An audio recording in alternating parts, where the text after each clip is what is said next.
I'd like to call to order the City Council meeting for July 27th, 2026. Please rise as you are able and join me for the Pledge of Allegiance.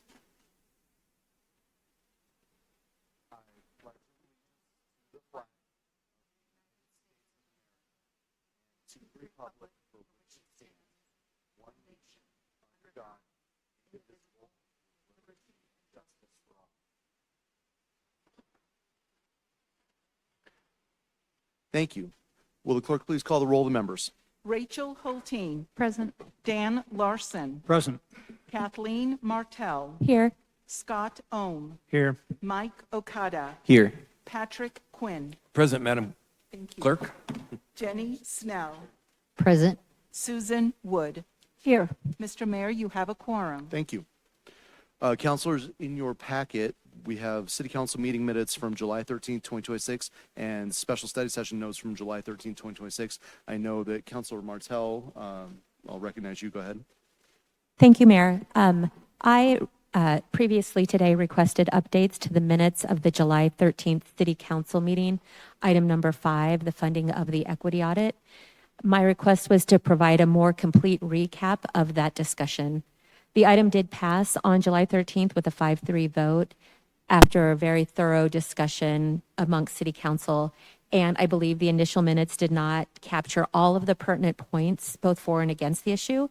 I worked with our clerk and do believe the amended minutes that were provided earlier today do reflect the complete discussion and content for our public record. Okay. Thank you for doing that beforehand and updating that. Councilors, are there any other notes or changes to be made to the minutes? Thank you. Do we have any changes to the agenda for the evening? Seeing none, we will go ahead and move on to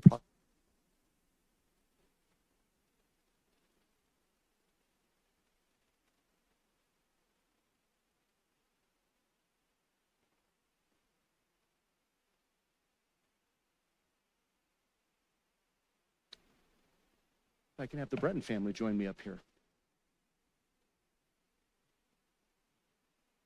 Thank you guys for being here today.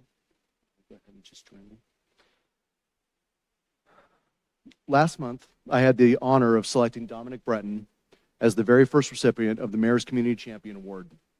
We plan to recognize him at our June 22nd City Council meeting for this incredible commitment to Wheat Ridge. Sadly, Dominic passed away before we had the chance to present him with the award. Like so many of us, I knew Dominic as someone who was always there. If there was a community event, Dominic was there. If there was a local business that needed support, Dominic was there. If someone had an idea that would make Wheat Ridge a better place, Dominic was the first one to raise his hand and say, "How can I help?"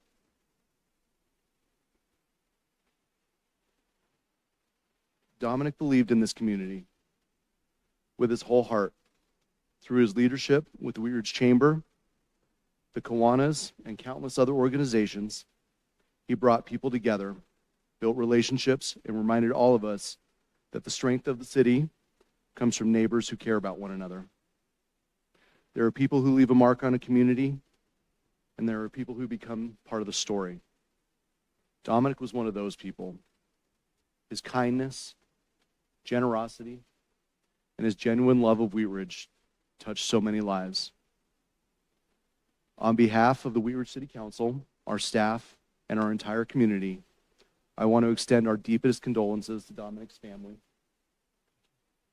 and everyone who loved him. We grieve with you, but we're also incredibly grateful that we had the opportunity to know him and to learn from his example.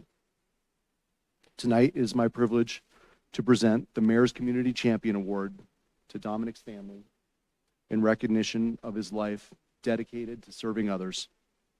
It's also my honor to announce that beginning this month, the Mayor's Community Champion Award will forever be known as the Dominic Breton Community Champion Award. Every month, when we recognize someone who is making Wheat Ridge a better place, we'll also remember the man who set the standard. Dominic showed us what it means to serve, to lead, and to care deeply about your community. His legacy isn't just something that we'll remember, it's something that we'll continue to build on. Thank you.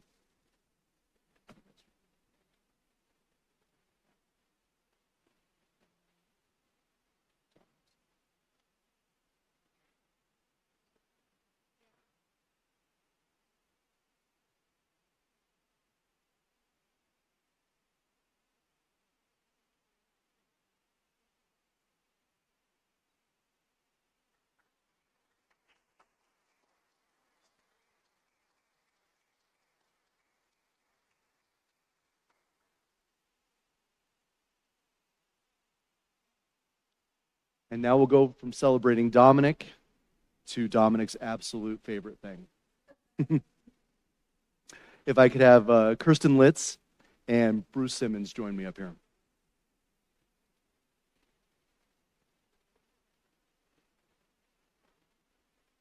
Tonight we have a proclamation for the Wheat Ridge Kiwanis. Whereas Kiwanis International is one of the largest service organizations in the world, with more than 430,000 members of all ages and abilities in more than 80 nations and geographic areas.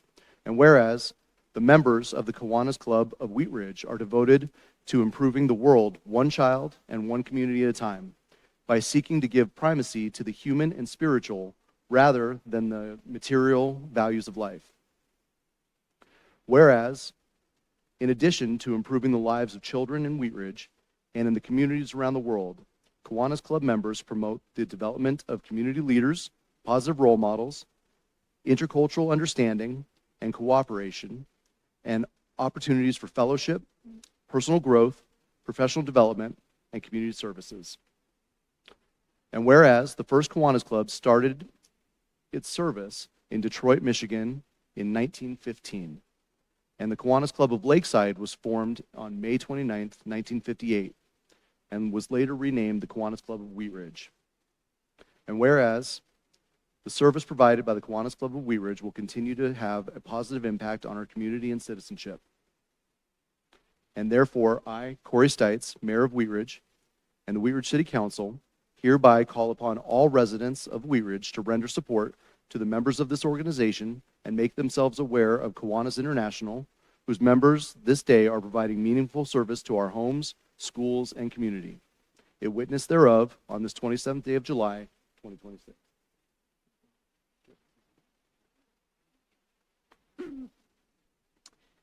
The Wheat Ridge Kiwanis Club meets every Thursday at 7:30 a.m. at the Wheat Ridge Visitors Center, Chamber of Commerce, near 38th and Teller for breakfast and our weekly meeting. We welcome guests and community members. Everyone is invited to come and see what we're all about. Our club is proud to be deeply involved in supporting local schools and community programs. At Stevens Elementary, we partner closely with the school liaison to support the hub, assist with Feed the Future, lead after-school clubs, recognize students through the quarterly Ring of Fire Awards, and lend a hand whenever needed. At Everett Middle School, we sponsor a Kiwanis Builders Club that works alongside the staff to support the hub, participate in International Night, and contribute to a variety of school and community events. At Wheat Ridge High School, we proudly support the Kiwanis Key Club and have awarded annual scholarships to deserving students for many years. Beyond our schools, we are active partners with the City of Wheat Ridge Parks and Rec Department. You'll find us volunteering at community favorites such as the Easter egg hunt, Carnation Festival, Movie in the Park, Performance in the Park, and many other events throughout the year. Speaking of Performance in the Park, this Wednesday, we'll be firing up the grill and serving hot dogs and brats for attendees. Be sure to stop by and say hello. Making a difference, supporting our youth,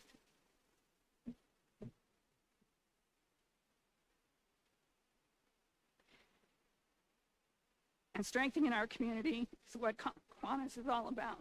We'd love for you to join us.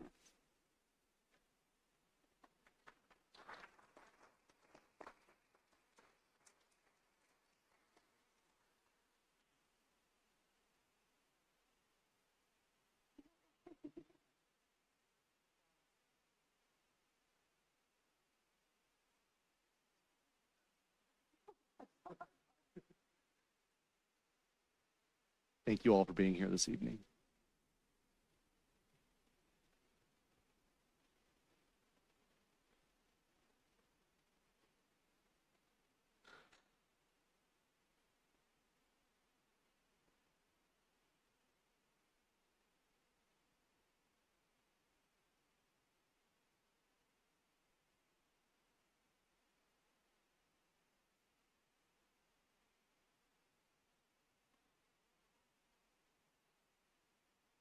We will move on to our public's right to speak. Residents will have 3 minutes to speak on any topic not on the agenda item or not on the agenda this evening. When you come up, please spell your last name. Let us know whether you live or work in Wheat Ridge, and you'll have 3 minutes to speak. On the clerk's desk there, there's 3 lights. The green light means you have plenty of time. When it starts blinking, you've got about a minute. When it gets to yellow, you've got about 30 seconds to wrap it up. And when it gets to red, please go ahead and wrap up your comments. We have one person signed up to speak tonight, and it is Dan Kanukas. Please join us up here, sir, and you can have your 3 minutes. Thank you, Mr. Mayor. Kukas, Kuckes, and I live in Wheat Ridge. I want to start out by talking about an organization that I've helped with for about 12 years. It's called Adaptive Adventures, and it gets disabled veterans and children out doing things like boating, rock climbing, and cycling. Some of the veterans have one leg amputated or even both legs amputated. Sometimes we have to help those individuals onto their bikes and lock their feet into the pedals. At that point, of course, they're in a rather vulnerable position if anything were to happen. Now, at the past events that I've helped at, the protection that I've anticipated has been, if there's a mechanical problem with the bike or something, the chain comes off, get a flat tire, if they get stranded, something like that. And in the boating events, of course, the possibility that a kid falls off the boat and we have to do lifeguarding types of rescue. However, there's more recently another concern that I want to address. I have invited and made some initial invitations to have an event here at the conservation area, which is a favorite nature area of mine since the 70s, really. I've biked there since the 90s. Now, I want to thank the council for 3 years ago promptly updating the ordinances to allow bicycles used as ADA mobility devices. The problem is when the signs for years have been accidentally misleading. There's a sign that's about 15 inches high. It says, big symbol, no bicycles, about 15 inches high. Then in lettering about 1.25 inches, it says, except ADA mobility devices. Now that's a little bit ambiguous. Does that include bicycles? Does it not include bicycles? When you go to the website, you can see that it includes bicycles, but the sign under that, which was meant to clarify that, is a sign that has a picture of a wheelchair. Now 100% of the people polled have said the sign looks like it reads, no bicycles, but wheelchairs are accepted. That's not the law. That does not fulfill the ADA requirements. And if I bring veterans and children using bicycles to the conservation area, then they are likely to be subjected to the same violent reception that I have had there. Thank you. Thank you. We have nobody else signed up to speak on public's right to speak. We'll also take comments on our study session tonight. Mr. Kukas, did you signed up on both? Did you want to speak under both tonight? Did you want to speak under the study session tonight as well? On the topic of the study session? Okay. All right. Thanks, sir. Appreciate it. All right. So we have nobody signed up to speak, so we will move on to our first agenda item, and we will go to Councilor Quinn. Now I'm paying for all those times I didn't get to introduce anything. Thank you, Mr. Mayor. I'd like to introduce item number 1 tonight, a motion awarding a contract to LG Contractors in the amount of $278,129.25 with a contingency amount of $27,812.93 for a total approved amount of $305,942.18 for the 2026 residential concrete program. The issue, 9 bids were received in response to the city's invitation for bids to complete the 2026 residential Concrete Program project. The lowest responsive bidder is LG Contractors. It is recommended that the city enter a contract with LG Contractors to perform the work for the 2026 residential concrete program. Thank you. This is a motion for the council. Mr. Goff, do we have a staff presentation on this? Yes, our Public Works Director, Mr. Kisselman, has a little bit more to add. Thank you for having me this evening. Yeah, I'll just cover a few points that are included in this. This is our annual maintenance program, but it includes a couple other things. It includes some ADA stuff and our neighborhood management traffic program as well. So we assessed all the sidewalk in Zone 3, which is, if you're not familiar with the zones, that's generally located in District 1. We're still going by zones, which is helpful because we can minimize the mobilization costs. So this year's program will be in Zone 3. There are some additional areas throughout the year that we've talked about. I think there's a Kipling and 32nd. We spoke about that, about an ADA ramp. There's a Kipling as you're driving southbound before you get to the bridge and the rec center. And you'll see there's a patch there now. There's a really bad piece of gutter and sidewalk. We'll repair that. And then we've had a couple residents email us from years past that have said, well, they've been on the books for years, and so we're going to address some of those as well. So those are the additional things that'll be covered under this program. There are four ADA ramps plus the one on Kipling, so there's 5 total. There'll be 6 speed humps as part of the neighborhood traffic management program, and some additional things that they're going to imply in those areas. Those areas are Nelson from 35th to 36, 41st from Harlan to Pierce, Quay from 28th to 41st, Teller from 26th to 29th, and Teller from 29th to 32nd. That is this year's program, and staff recommends approval of the motion. And I'll answer any questions you may have. Thank you. We have nobody signed up to speak from the public tonight, so we'll go to questions from council. Mayor Pro Tem Hulteen. Thank you. I have 2 questions. The first, can you clarify the funds that we're approving tonight? Are they 2J funds or are they general funds? The funds this evening are for 2J for this year. The neighborhood maintenance traffic program, that portion has its own CIP line item, so those will be attributed back to the capital projects fund. Okay, so that's what I wanted to clarify, is that we're not using 2J for the neighborhood. And then the second question I have, and I'll just use my own street.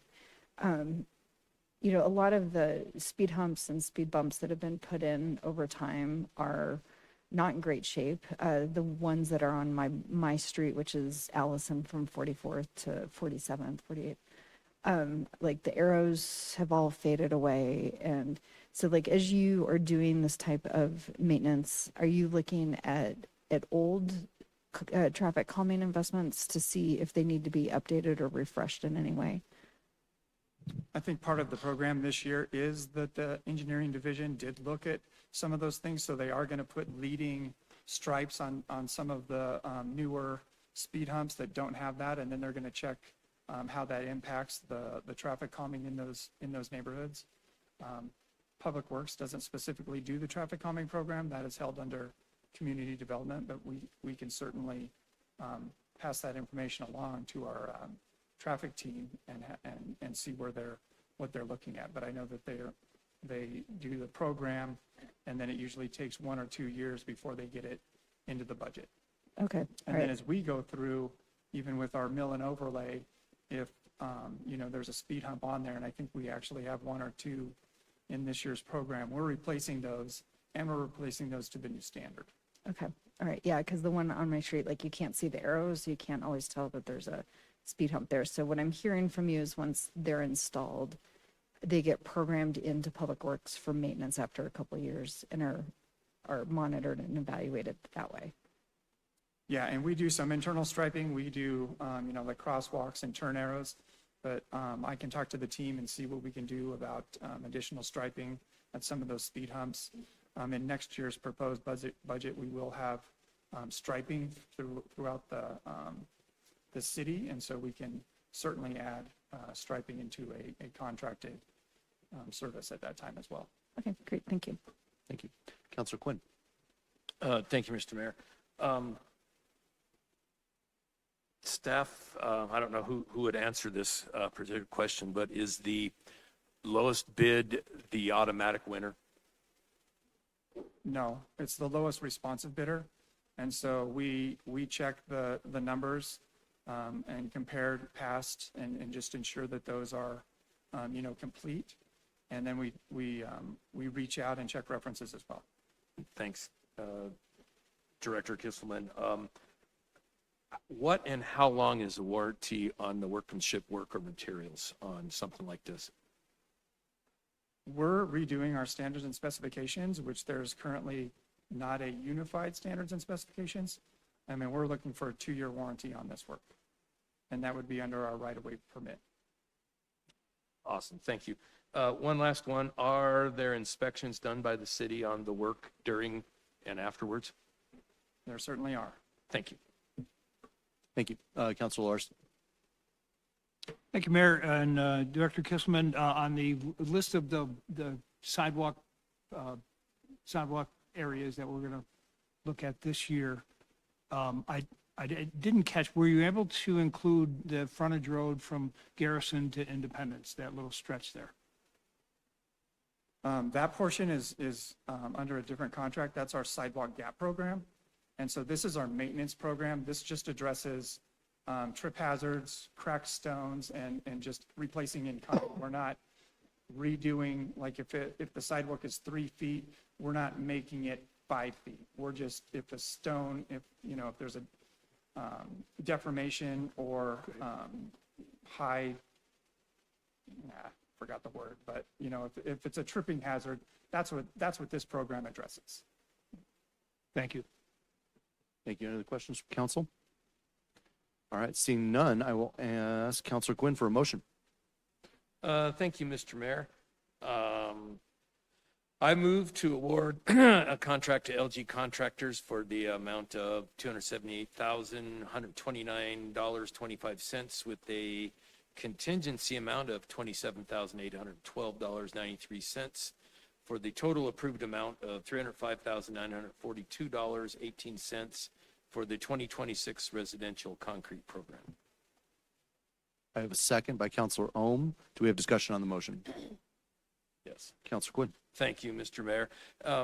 As a tradesman for my day job, when I see almost $100,000 left on the table, my spidey senses come up a little bit. And I worry that this is a bid, and I shouldn't say this, I worry that we have a lot of 1099 folks that are under this, that are going to be employed underneath of this. And those are individual, you can be a laborer and show up and be a 1099 guy. And what I saw last year when we were out walking on the trail for campaigning, when we kind of talked about some of these, some of the residents were worried about the cleanup. It was kind of messy. It was the concrete, the color didn't match, but I know concrete fades and that'll be a little bit different. But some of it already started spalling. The trucks and the individuals, they didn't have company names on them. The dump trucks didn't have anybody's name on it. And so I worry they're all the 1099 guys. And not that I have a thing against those, but they're not covered by OSHA. The company, the general contractor doesn't have to worry about OSHA. They don't pay Social Security tax. They don't pay state and federal taxes, Medicare, all that stuff. It's on to the 1099 guys. And I think it's a cheaper way to do business. And in the future, I'd like to look at how we can award bids that don't have a majority of the work going to 1099 folks. Not that I don't like them, it's just that they're not employees. They don't have safety stuff. They're not subject to like some OSHA things. It's kind of a strange area when I did my research. So that's all the comments I have, Mr. Mayor. Thank you. Any other comments? No more discussion? Seeing none, will the clerk please poll the council?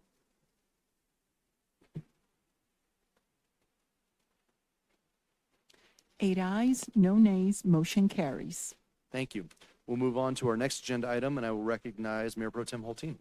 Thank you, Mayor. I move to go into executive session for a conference with the city manager, city attorney, special counsel, and appropriate staff under Charter Section 5.71 and CRS 24-6-4024B and E for legal advice and to instruct negotiators on specific legal questions in regards to a contract dispute between the City of Wheat Ridge and Concrete Works, Colorado, involving the Improve Wadsworth project. I further move to return to the open meeting at the conclusion of the executive session to take any actions deemed necessary. I have a second by Counselor Ohm. Do we have discussion on the motion? Seeing none, will the clerk please poll the council?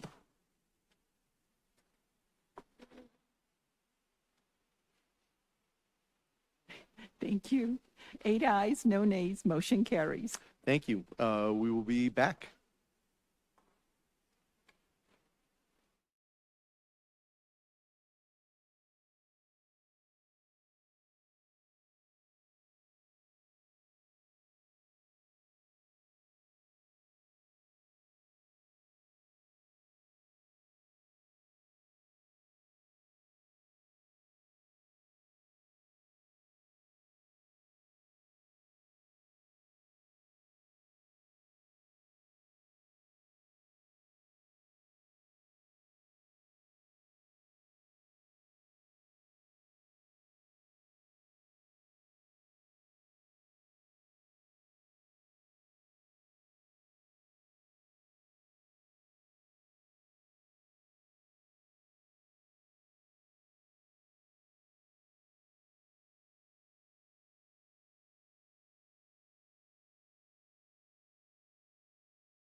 In our meeting for July 27, 2026, and I will go to our city attorney for a message about our executive session.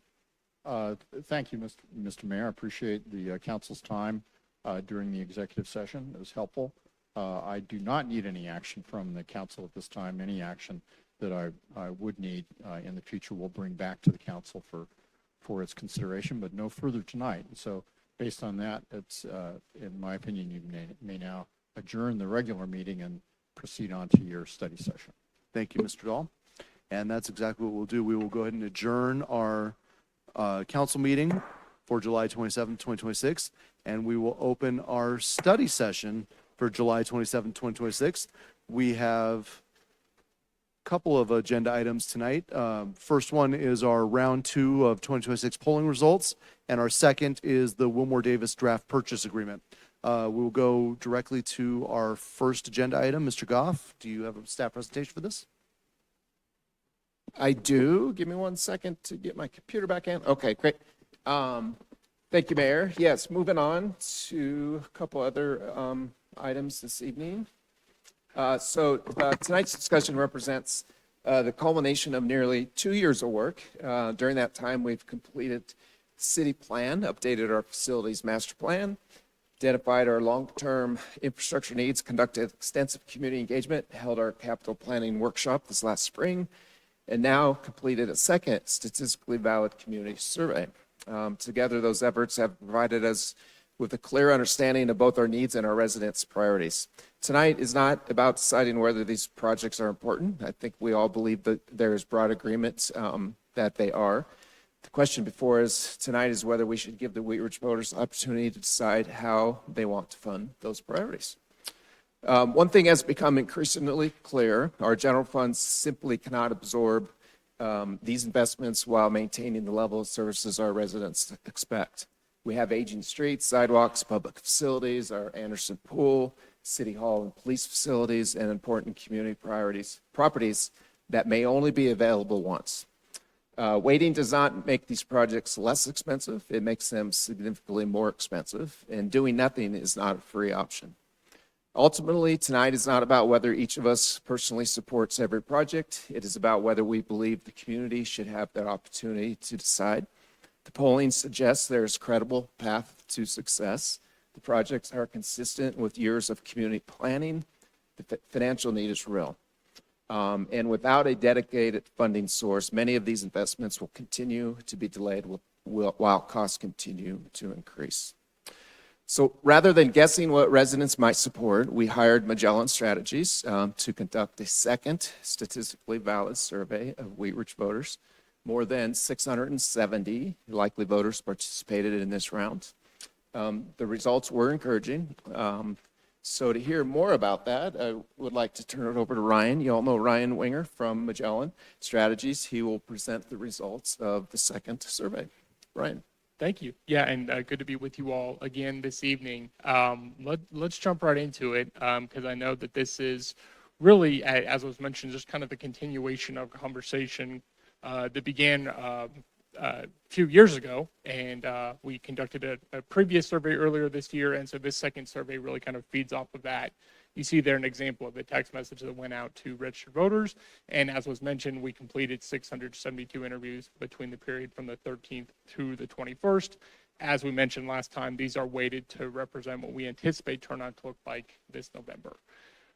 So just getting into the key takeaways and opportunities, what we find is that the ballot measure does begin in a pretty strong position of support. And I should mention one thing that really set this survey apart from the first one was we tested the actual ballot language. So the shall taxes be increased language that we're all familiar with. And we'll see that in a couple slides here. But we found that initial support's at 64%. After the respondents learn more about the projects and why this is being considered, it increases all the way to 71%. So that suggests that, especially with additional informational campaign work, only strengthens support for the measure. What we also found is that streets and sidewalks and basic infrastructure investments are the strongest drivers of support. The most persuasive messages focus on maintaining that core infrastructure before repairs become more expensive, as was mentioned. And respondents view basic infrastructure maintenance as the strongest reason to support the measure. That's not to say that the other things are viewed as unimportant. Preserving community spaces and parks also resonates very strongly.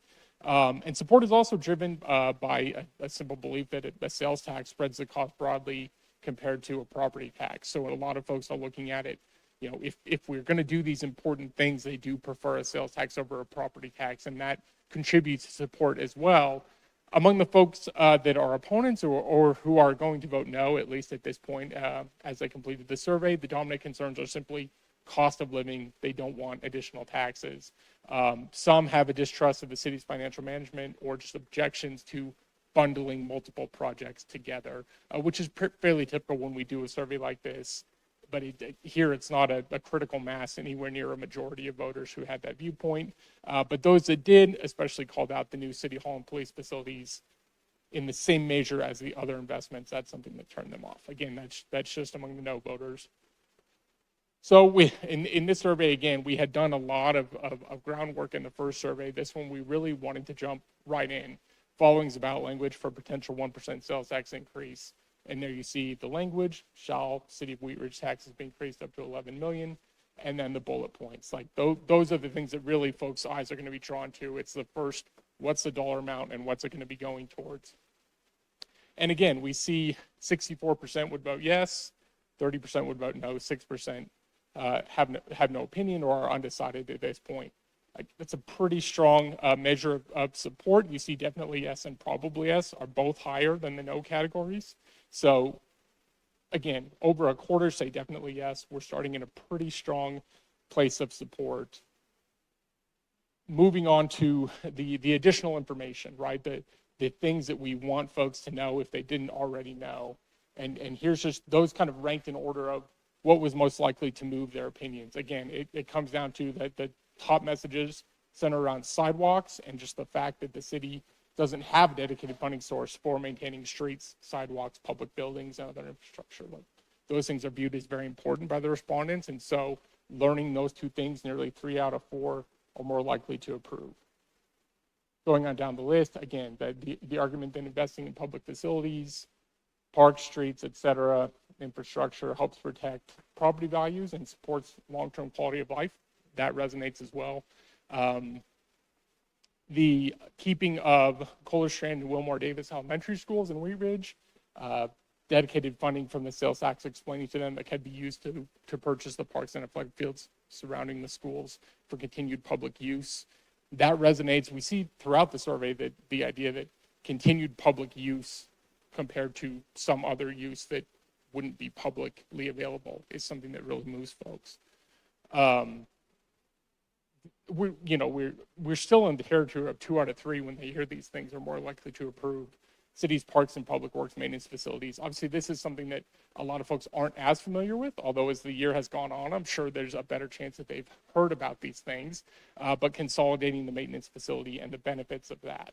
Also, if the city, again, as I just mentioned, if the city doesn't purchase portions of the Lutheran Legacy campus and those elementary schools, those properties are likely to be sold for private development. That's something that folks are obviously a little bit concerned about, not maintaining public use of these areas. Delaying replacement of aging infrastructure results in higher repair costs. Pretty simple argument to make there that also resonates very strongly. Anderson Pool nearing the end of its useful life. Dedicated revenue from this sales tax could allow the city to prevent the permanent closure of the pool. That's up there as well. Again, all of these things, what we see is it's kind of a cumulative effect. All of these different pieces of information resonate pretty strongly with respondents. Because City Hall no longer has enough usable office space, the city already leases additional office space in multiple locations at taxpayer expense. That's something that maybe many folks were not familiar with. And so replacing those facilities would allow more services to be consolidated in one location. Because the measures funded through sales tax, again, a very easy, simple thing for folks to understand. Everyone who shops, dines, or spends money in Wheat Ridge is contributing. Again, they really like that aspect compared to a property tax. And, moving on down the list, again, it's not as if anything in the survey is viewed as unimportant by folks. But clearly the messages that center on the city services and public safety campus, police facilities, city hall and police headquarters, these things just don't resonate quite as much. They're kind of at the, I guess I would say, the bottom of the priority list. Not to say that they're not priorities, but just the other things that we mentioned in the survey are valued slightly more.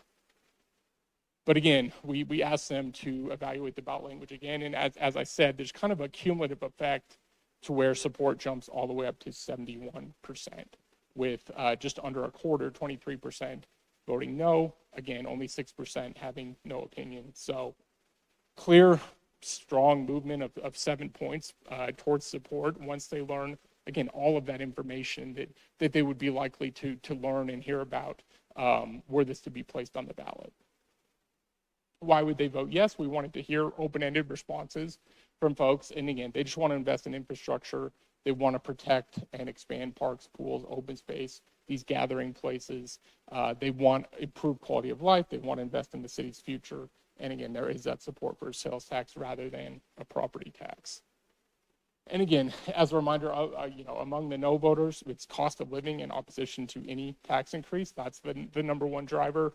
Some folks also distrust the management and spending priorities of the city or oppose bundling the projects. And so they want to see either some different prioritization, or they're even throwing out perhaps alternative funding to avoid those taxes that, again, this group of 23% of folks really don't want to see taxes increased.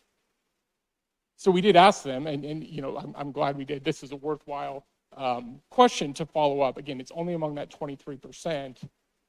But would they vote yes for a half cent instead of a 1% sales tax? And what we see here is that it's just generally the idea of taxes going up. The amount doesn't matter for this particular group of folks. We also wanted to test different project groupings. So not everything all together. We knew that was a sticking point for at least some folks from the first survey. So we wanted to present two different options. Again, how would you vote on a 1% sales tax increase if the following combinations of projects were included? And this is really interesting. What we see is that street and infrastructure maintenance, bicycle and pedestrian safety, and the new police and city services facilities actually test slightly worse than everything altogether, which suggests that we're losing something from the bullet points that were in the ballot language if we only ask these three. The next combination, we see a drop even more to only 60%. This is asking about the police and city services, Anderson Pool, and the community spaces at the old elementary schools. That makes sense. Like, we're losing the streets portion, right? That a lot of folks obviously found to be important. Still, I mean, it's still generally popular, but actually not as popular as the full list, which I thought was interesting. And then we just have the survey demographics. Again, where possible, these are weighted to reflect what we anticipate turnout to look like in November. So gender, party, age range, race, ethnicity, how long folks have lived in Wheat Ridge, rent, own, 4-year college degree, and then we have a pretty good split on income as well. And then there is the responses by council district. And with that, I can jump back to any slides you need me to, and I'll be happy to take questions. Mayor, we also have Andrew Ma here from Piper Sandler, our bond underwriters, that will give a little bit more information about bonding capacity. Do you want to hear that first before questions, or do you want to go to questions? Yeah, let's hear the whole thing. Okay, great.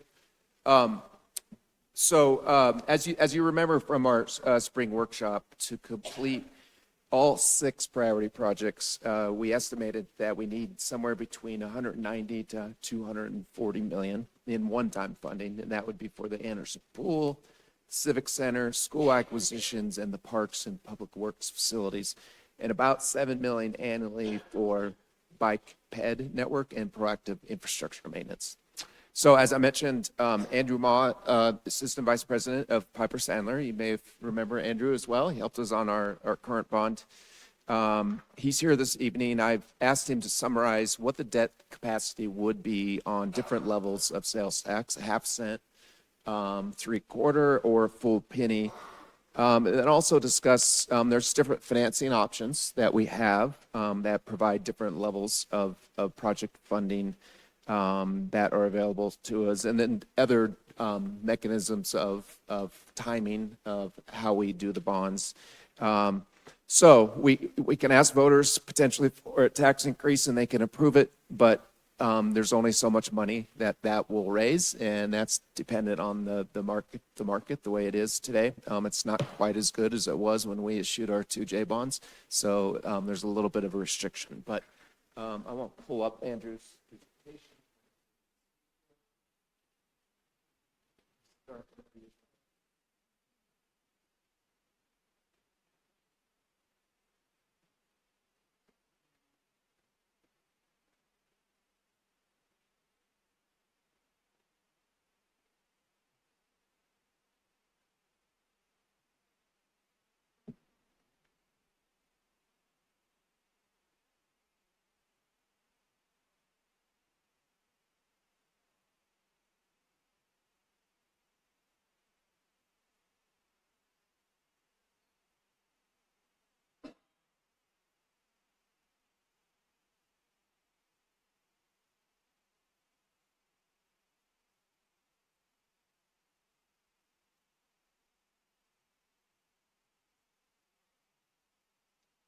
Thank you. Thank you, Patrick.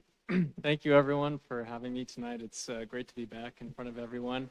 Last time I was here, we talked a little bit about the different financing instruments that are out there and available for the city. And I remember from that meeting, we had said that, well, these are all financial instruments that the city has at its disposal. At the end of the day, there needs to be a revenue to support the repayment of this obligation. So it's great to see we're finally talking about that tonight. And I want to dive a little bit into the specifics of the financings that we're potentially considering if a sales tax does get approved.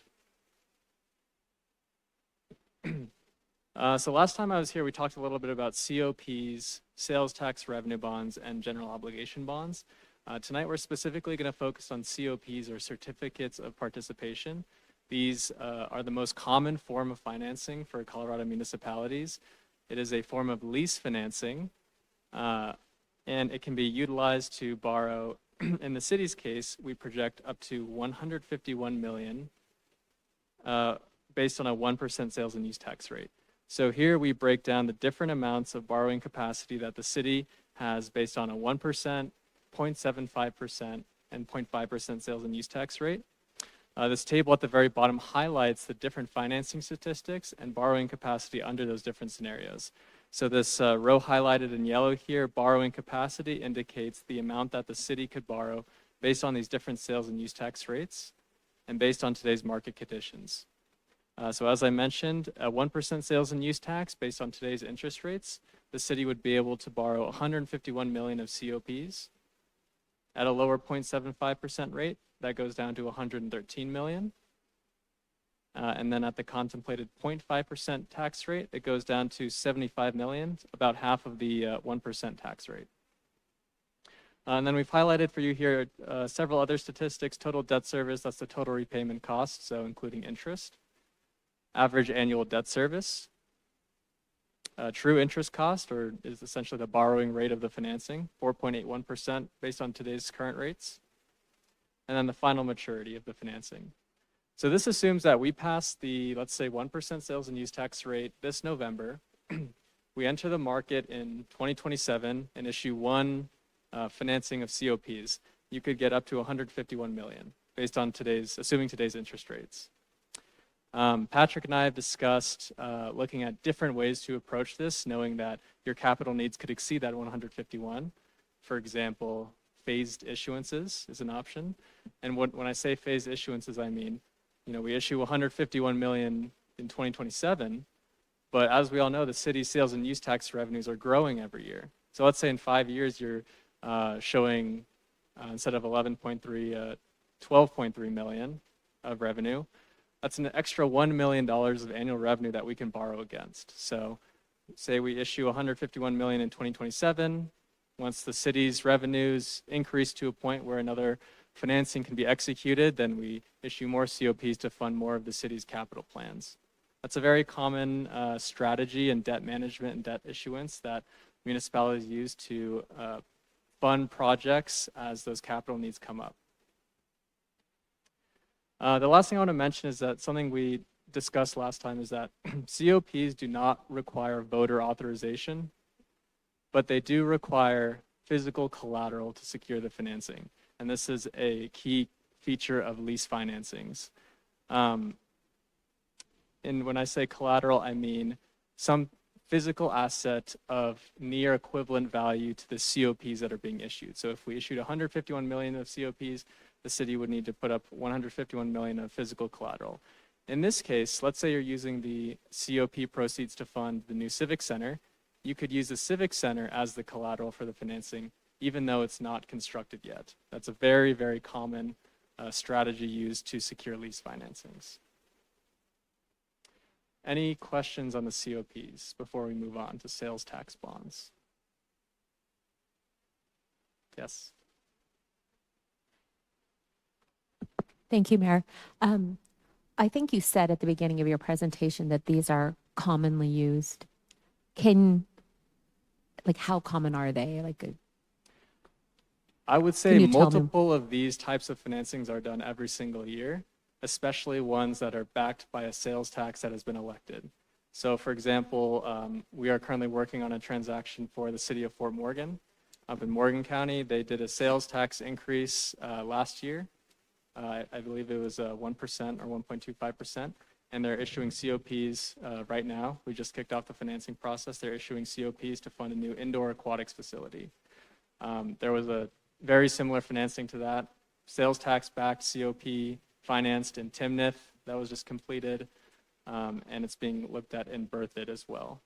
Those are just a couple. I could get you a much longer list, but it truly is, I think, the most popular way to fund new capital projects in Colorado. And do you have any examples in the Denver Metro or Jeffco area? I can come back to you with several examples. Those are just the ones that came to me at the top of my head. Great, thank you so much. Absolutely. Thank you. Councilor Rom.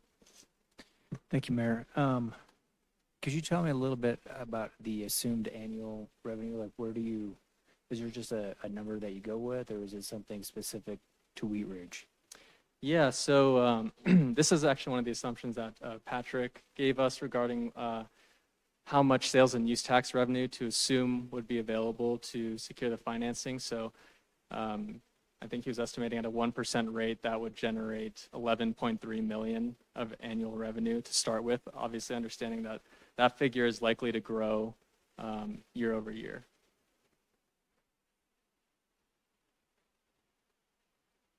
I don't see. Oh, Councilor Wood. I started to say this is immaterial, but it's probably not. What is our bond rating? That is a great question. So we actually met with the rating agency most recently back in 2024, and that was part of the sales and use tax revenue bonds for the 2J bond. The rating agency, S&P, thought very highly of the city, so the rating for those bonds was AA-. That's very, very high investment grade, and I think indicative of the strong financial management of the city. One more quick question, if that's okay. Like you noted that Timnath used COPs in Fort Morgan, and they've done some phased issuance of COPs. When they do additional phases, does that have any effect on the bond rating? No, that in and of itself does not have any impact on the bond rating. You know, if you were borrowing a very large amount of debt for the size of your city, in this case, I don't think that's true at all, but you know, if you're using phased issuances to borrow a very large amount of debt for the size of your municipality, then that's probably viewed negatively. Not because of the phased issuances necessarily, but because you're trying to borrow so much debt. So phased issuances in and of itself, not a credit negative. Thank you. Councilor Martel. Can phase issuances be done or issued on the same collateral? That is a great question. I would say that is not as common of a financing structure. That's called a master lease structure.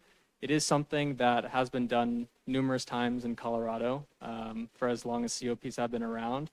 I know of various school districts, one comes specifically to mind, and we can do more research onto how common that is for Colorado municipalities, but that is a possible structure that can be utilized.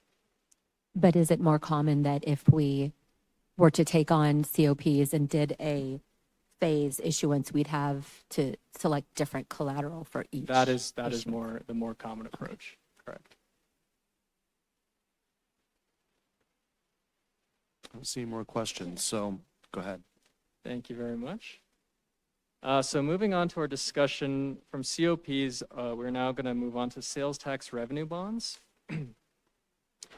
Sales tax revenue bonds differ from COPs in that they do require voter authorization, which you all, I believe, are familiar with from the 2J authorization. Unlike COPs as well, they do not require collateral. So they are solely secured by the revenues that you are pledging to repay the bonds with. So very similar concept here. We ran 3 scenarios, 1% sales and use tax, 0.75%, and 0.5%. And this table here highlights the financing statistics for each scenario. As you will probably notice, the borrowing capacity for sales and use tax revenue bonds is materially less than that of COPs. And the reason for that is because they are solely secured by revenues that you're pledging, the sales and use tax revenue that you're electing. And thus, you must prove a higher debt service coverage to the rating agencies and to investors. And that means for every $1 of debt service you're paying, you must prove $1.5 of revenue, maybe 1.75 or 2 times. That depends on the target credit rating you would like to get. Here we assume a 1.5 times debt service coverage, which is very common for Colorado municipalities and sales tax revenue bonds.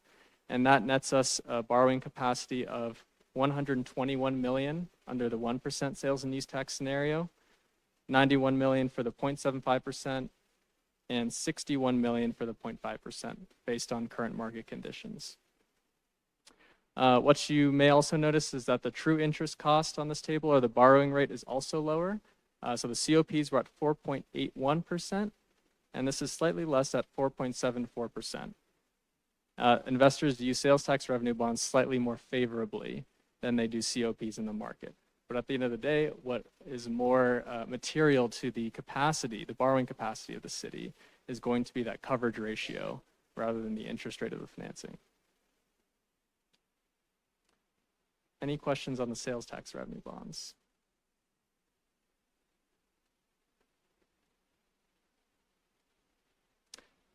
So those are really the main scenarios that we have prepared for our study session today.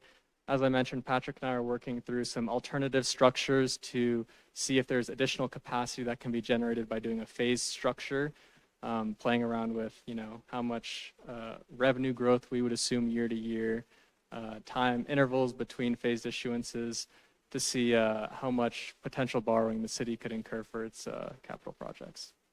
Mayor Pro Tem Hulty. Thank you.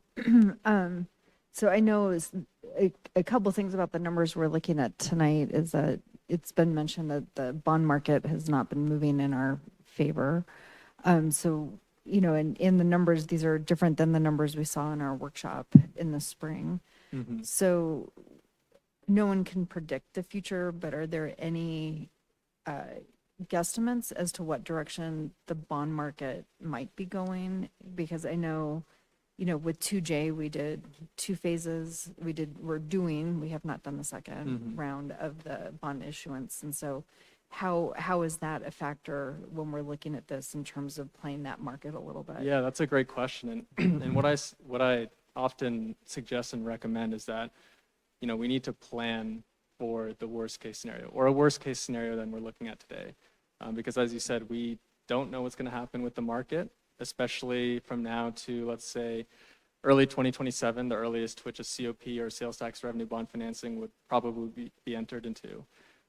So for planning purposes, I'm showing you interest rates based on today's market, but for planning purposes in determining which capital projects can we fund from a financing, we like to provide estimates that are based on higher interest rate assumptions. So maybe instead of today's rates, that's today's rates plus 100 basis points or 1%, or 150 basis points, 1.5%. As far as what we think is going to happen, it's obviously very hard to say. There's been so much geopolitical conflict in the Middle East and headline risk in the news. There was a pretty big move in the market last week with the conflict in Iran. We're seeing that settle down a little bit, and our prediction per se is that once the events in the Middle East kind of calm down, then that should be favorable for the bond market. Obviously, that's no guarantee. Great, thank you.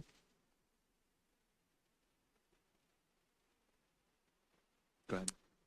So moving on to the market update, that's a great segue.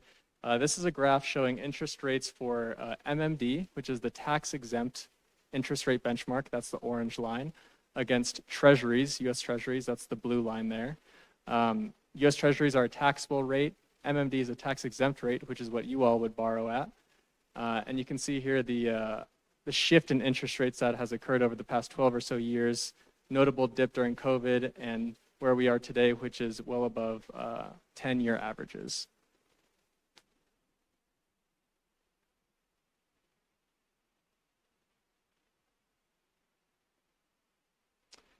Moving on to a very brief economic update, I just wanted to highlight a few things. So the Federal Reserve is obviously a very large factor in the markets, the fixed income markets, because they set the benchmark interest rate, known as the Fed funds rate. Earlier in the year, everyone in the market thought that the Fed was going to initiate rate cuts, so lowering rates. Based on the plethora of economic data that has come out since the start of the year, inflation coming in higher than expected, it's actually more likely today, what the market is pricing in, that the Fed is going to actually raise rates. So this graph at the bottom kind of indicates that, but put simply, the Fed is expected to raise rates 1 to 2 times over the next year. Another very important factor, geopolitical conflict, as I mentioned, to the extent that the conflict in the Middle East cools down, we would likely see interest rates come down as well. And then lastly, what I would mention is very specific to our market, the Colorado market, and that is from the financings that I've done, my team has done in the past couple months, we've seen the demand for Colorado municipal bonds and COPs specifically be very strong. So despite some of the headwinds in the fixed income market, Colorado paper specifically is still heavily demanded, heavily sought out by investors. So I think that would also be the case for Wheat Ridge, given your very strong credit rating. And that's all that we have prepared today, so I'm happy to field any questions. Council, we'll go ahead and go to questions. Mr. Goff, do you have anything else you want to add? No, that's it. Thank you. We'll go to questions for anybody, anything you need to ask. Councilor Wood. So we talked about COPs and we talked about sales tax revenue bonds. Do you issue one or the other? You don't issue both? Yes, you would most certainly issue one or the other. Okay. If you were to issue COPs, I think part of the reason why you would do that is because you wouldn't need to go to the voters with the second ballot question. So it would be most beneficial to do one or the other. Okay, thank you. Councilor Martel. Regarding the COPs, they are newer than the sales tax bonds, and I appreciate the benefit that you don't have to go to the voters for the bond as well as the sales tax. However, I guess my question is, what have your experiences been with the other projects you've worked on in public perception of a COP when we don't have to go to our voters to get approval for the bond, yet we're using collateral for these COPs, the education part or the trust part of issuing a COP versus getting approval for a bond? Yeah, that's a great question. And what I would say is that I have seen it in certain communities where they would like to see the financing put on the ballot, specifically because they want, maybe their board or council wants the voters to have the ultimate say on whether they should do this project or not. I would say the COPs have actually been around for a very long time, 40 plus years, and the vast majority of communities are very comfortable with the fact that you do not require voter authorization. There are definitely, as I mentioned, select communities where just based on their voter base, they think it's more beneficial to put a ballot question in front of the voters specifically, which is why they often would gear towards a bond election question maybe rather than COPs. Have you had any experience where this, of course, this wouldn't happen here, but where a municipality failed on SCOP and had to give up their collateral? Yeah, I would say that is, I have seen it. It is very rare. The reason it's very rare is because the way that COPs are structured, if you default on your payment, you can't appropriate to your payment, then you give up the collateral for the duration of the site lease. And that typically extends 10 years beyond the final maturity of the COPs. So let's say in this case, we are issuing the COPs and they're due in 2057. The site lease would extend to 2067. If you defaulted on your COP payment, you could lose the asset, let's just say it's the Civic Center, for up to 2067. The reason we rarely see entities default on their COP payments is because they pick collateral that is highly essential to their operations. So a town hall, a civic center in your case, a facility that's so important to the operations of the city for its proper function that it would not make economic service sense to default on a payment. Mayor Pro Tem Holteen. Thank you. I've got a couple questions for Ryan.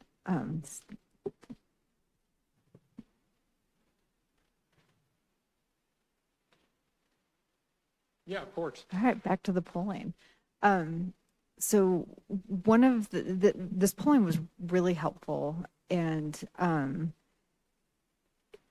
we're getting a clear message from our community that they want to see us make these investments. They're willing to pay for it. So I feel this is a much easier, position to be in than maybe some of our surrounding jurisdictions.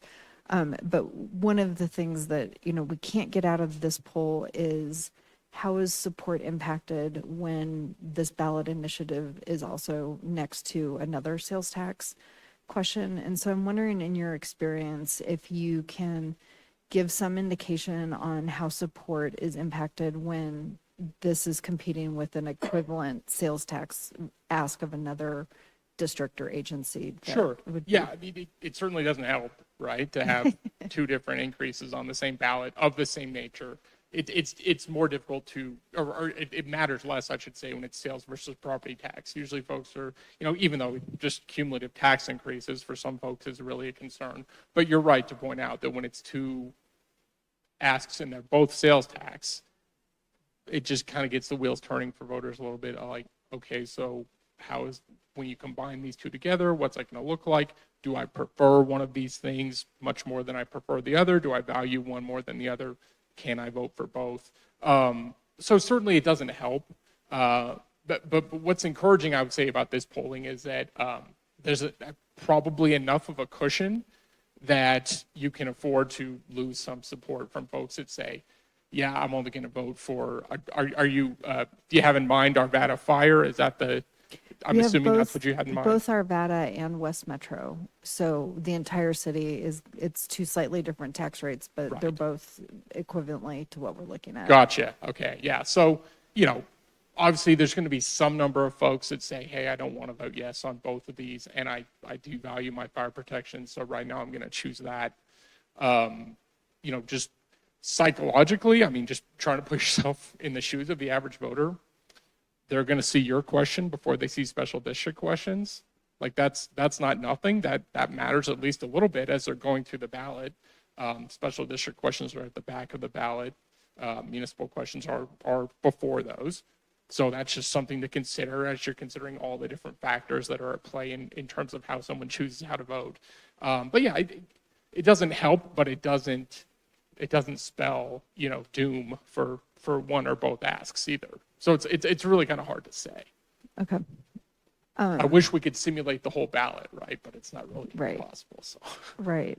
I think the thing that I'm grappling with is, I think, based on the numbers we had this spring at our workshop, there was a lot more confidence that at 1% we'd get enough bonding or COP revenue to be able to put a lot of these things in and be successful with 1%. And what we're learning tonight is that even at that 1%, there's probably some hard choices that are going to have to be made. So trying to sort of navigate this polling information against that decision, as well as like that they're going to be looking at an equivalent either 1 or 3/4% tax increase that is predominantly going to be decided by people outside our community. I mean, that's the hard thing. It's not like it's Wheat Ridge Fire Department going for this. It's, you know, it feels like you don't have a lot of control over the success of the competing ballot initiatives. So I'm Right. just kind of naming out loud some of the complexities of trying to figure out what to do with this. I know you don't have the answers for, but you have more experience. Sure. with- Yeah. with No. that. And I think one thing that's also fairly encouraging in this polling is that, yeah, I mean, I really did think it was interesting that when you drop out some of the bullet points, you're actually losing support. But we also didn't change we kept it at 1% and dropped some bullet points. So that explains part of it. If you drop the percentage and drop some bullet points, who knows how that would impact them.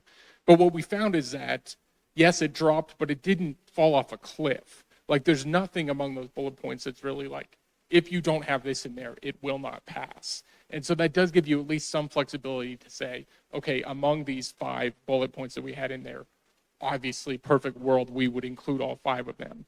But if the 1% sales tax, if it doesn't get us there with the COPs, you have the flexibility to choose the ones that are broadly considered more popular and still get it done. Councilor Okada. Thank you, Mayor. This question, I think, is probably a devil's advocate question, and just for me in my mind, and maybe only my mind, to eliminate this possibility. A 1.5% tax, we didn't poll for that at all, but the support that I saw on that was on the 1% tax really surprised me. I imagine it's very uncommon for a city council to look at that and stroke their chin, think about the numbers that we're seeing at a 1% sales tax and consider something higher. Sure. Yeah. 1%, just for whatever reason, it's a nice round number. It just seems kind of like a magic number for a lot of folks. You know, you go right under 1%. Oh, that's great. But if you go right over, you're talking over 1% now, even though it's not a significant difference. It's like a psychological thing again. But, given the strong support for 1%, I don't think it's completely crazy to consider 1.5 or maybe, arrive at what the number would need to be to get these things done and say, okay, how does that feel? How does that, obviously you start getting much higher than 1.5%, 2%, 3%. It gets very difficult to pass something at that rate. Just because a lot of folks, view those as significant increases, which they are. So, but no, it's an interesting question, and I only say that because of the strong support in the survey. If support was lower, I would say, don't even go down that road. So. Thanks, Ryan. That really helps. My next question's for Andrew. Still in devil's advocate zone. But I noticed something very linear in the differences between 1%, not exactly linear, but something very linear there. Would we be expecting roughly a 50% increase on top of the 1% in our borrowing power for both I'm forgetting the acronyms, the sales bond and then the COPs. Thank you. Yeah, I think that's a very fair assumption that you could, extrapolate the borrowing capacity if you wanted to consider higher tax rates to increase your borrowing amount. I think that's very fair. Okay. One thing I would mention that just came to mind when we were discussing this is that, one strategy that also has been used in other places is where you can elect a 1.25% sales tax, but at the option of city council, you can decrease that to a lower rate. And it specifically says that in the ballot question. I don't know if how common that Ryan might see that as for Colorado municipalities, but it has been done before. So I just wanted to put that out there. Most recently, this was done in Fort Morgan.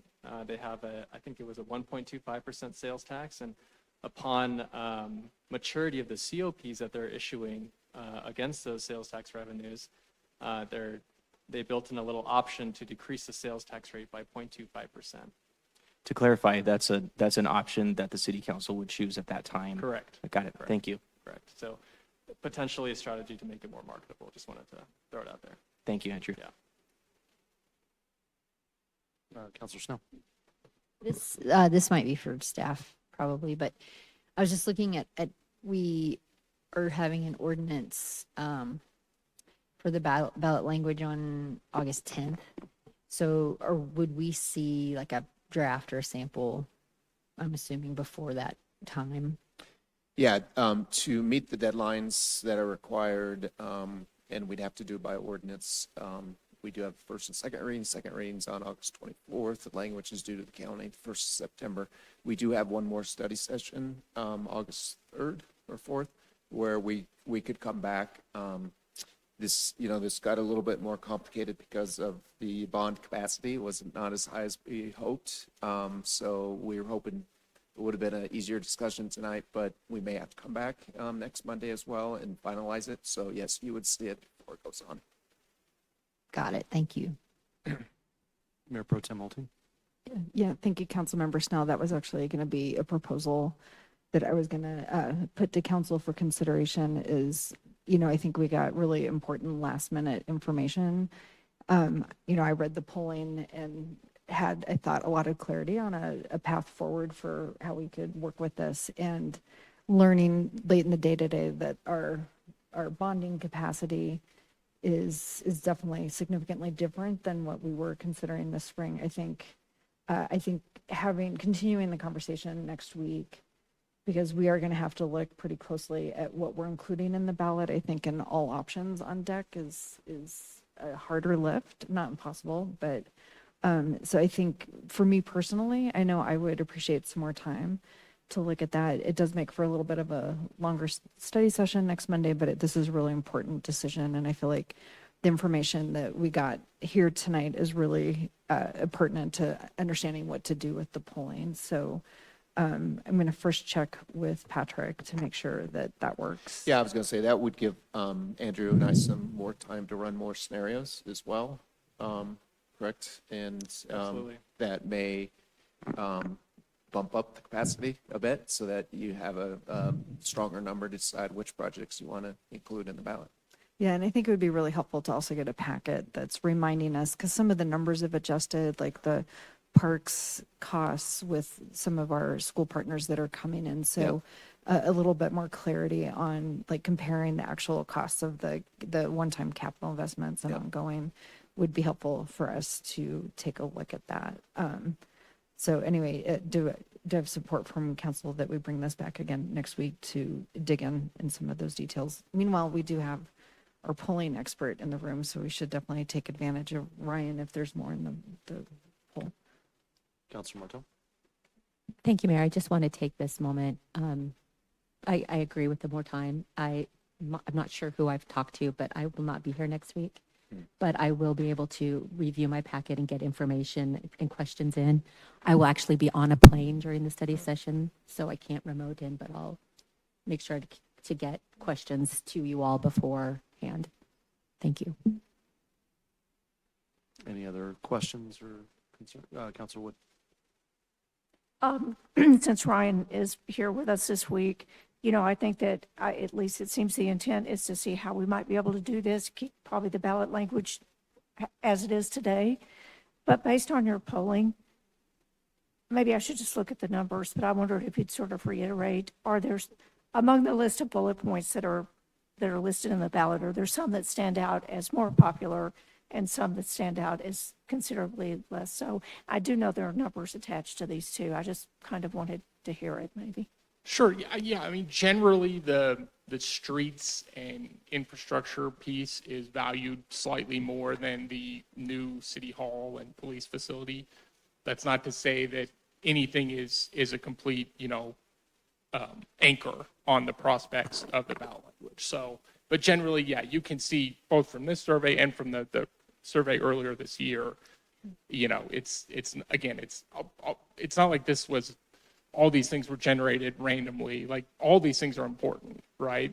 But just in the minds of voters, they do slightly prioritize some things over others. So, And it did appear that all of these things, though, were favored by considerably more than not being favored. sure. And the other thing that's important to know is that as they learn more information about those quote unquote less popular things, they're only more likely to support them after learning more about, why there is a need for the city hall and police facilities. Because and we see that very often in municipalities. That's just something that the average person has no conception of.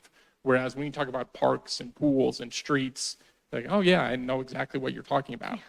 A lot of folks aren't familiar intimately with what may be, the needs facing the city when it comes to office space and a city hall and police facilities. But as they learn more, they're more likely to support those things. So. Thank you. Thank you. Councilor Ohm. Thank you, Mayor. Was there any pulling on the terms as far as, was this, like to be a certain term of 20 years versus permanent?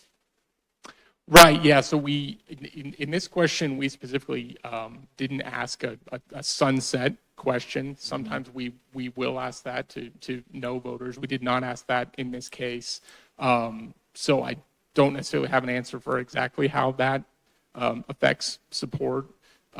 Typically what we find is that, except in very conservative communities, adding sunsets doesn't materially move support one way or another. So, thank you. Any other questions or comments before we go ahead and move forward with our second agenda item? Councilor Okada?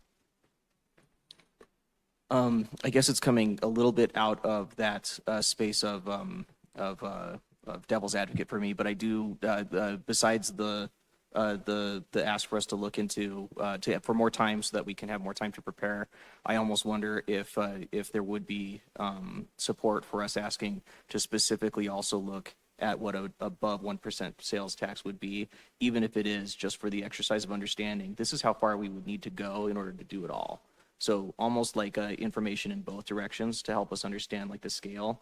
I might be in the minority here, but for me, it would help me understand as well what kind of scope of prioritization we would need to be able to bring to that, while at the same time entertaining the possibility of going beyond 1%.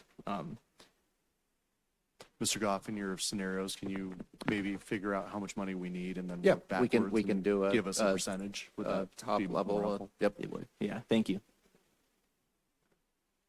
Anybody else? Oh, Mayor Pro Tem. This is more of just a technical request for our preparation next week also, is for a couple of the things on here are eligible for or likely to receive other funding sources.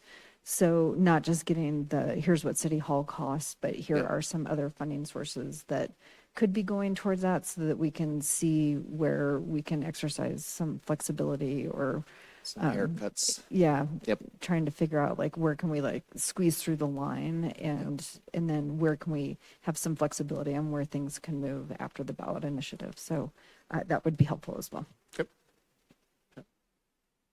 Sounds good. Well, thank you, gentlemen, for your help tonight, and we will probably engage your services again. Thank you. Take care. Thanks, Ryan. Thank you. Andrew. We will move on to agenda item number 2, the school property. Great. Thank you, Mayor. I will introduce this item, and Mr. Dahl has been part of the review of this as well, so he'll be here to answer any questions, help with questions. So this next item is a discussion regarding the proposed acquisition and reuse of the former Wilmar Davis Elementary School property.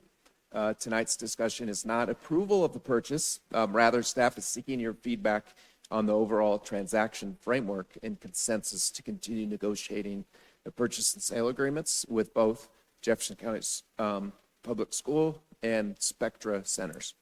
So as council recalls, this effort has been underway for several years following the closure of Wilmar Davis Elementary School. Earlier this year, council directed staff to pursue a public-private partnership through a request for interest process.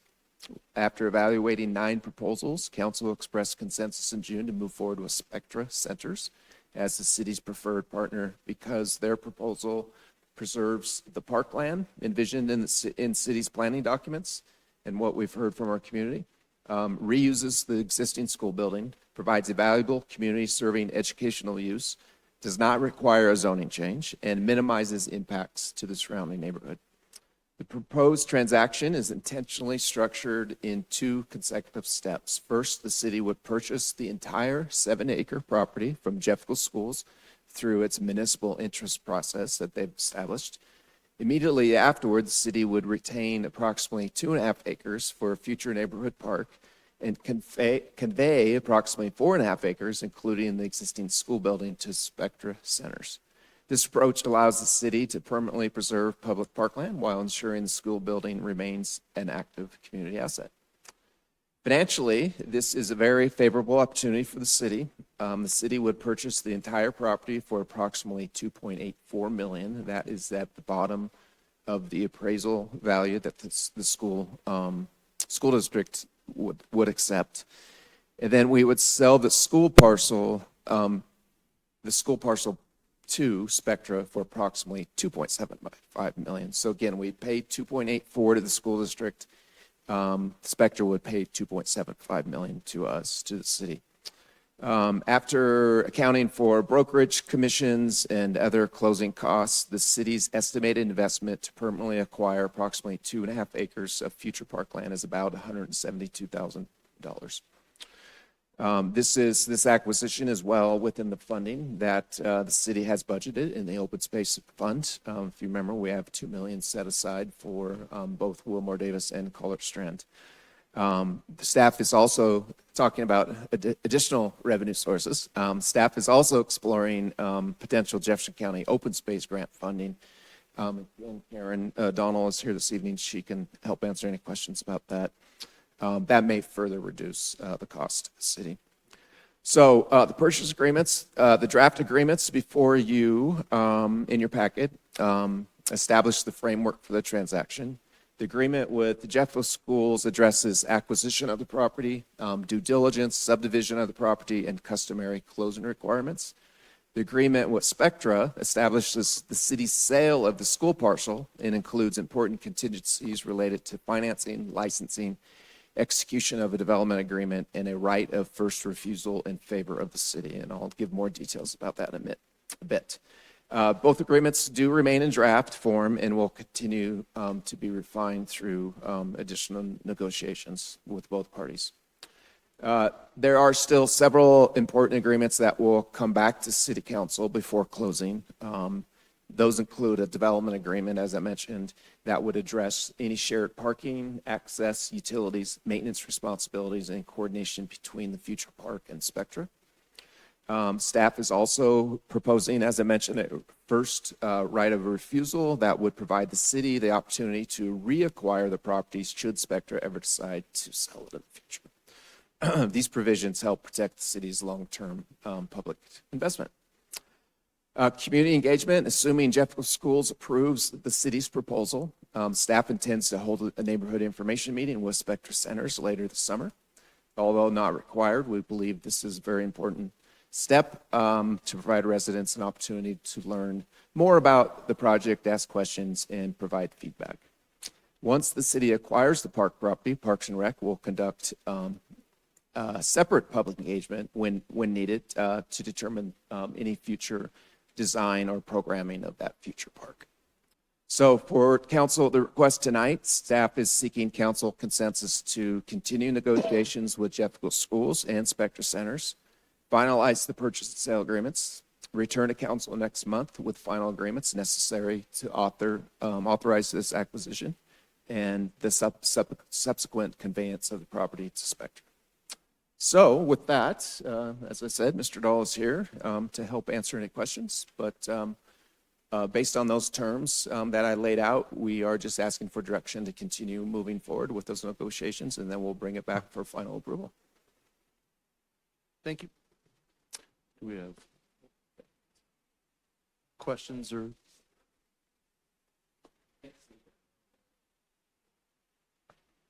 Questions or concerns? Councilor Okada. I was just pointing at the screen for people who were wondering what he was talking about. That's it. Councilor Quinn. Again, this is such a win-win. Excellent job, everybody putting this together. This is, I'm all for moving forward with everything. Councilor Larson. Thank you, Mayor. This agreement seems to be the high level of certainty that this, unless something comes up, this will go through. And we just finished discussing the ballot language for the possible ballot initiative.